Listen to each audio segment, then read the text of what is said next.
Bem-vindo a outra edição do Boletim Semanal do Serviço Meteorológico Sul. A data de luna 28 de novembro de 2022.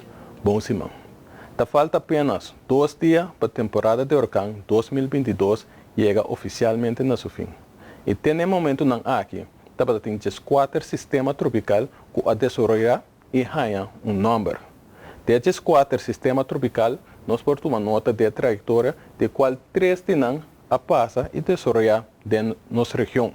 Esta, Bonnie, Ian e Julia. Durante o próximo dia, não antecipa o desenvolvimento de nenhum sistema tropical que pode trazer uma influência sobre nossa área. Sin embargo, distúrbios no nível abaixo e também sistema frontal lo trazer uma influência sobre nossa condição de tempo. Área de pressão alta para trás do sistema frontal pode trazer um fluxo de vento for de direção norte-oeste e essa aqui favorece a formação de nuvens no nível abaixo que está trazendo momento de aguaceiro sobre nossa isla, tanto sobre Aruba, Corsou e Bonaire.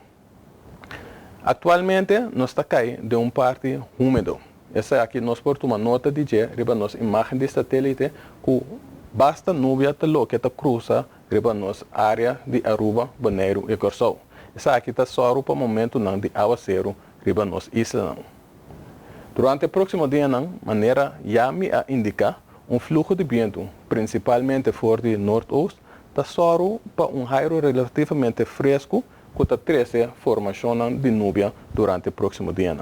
Essa aqui é só também para uma temperatura pouco mais fresca que o normal.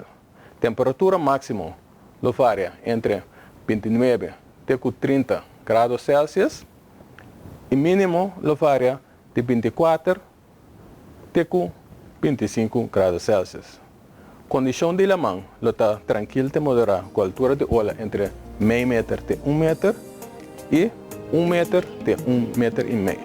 Essa aqui está para turco espécie aqui de outra semana.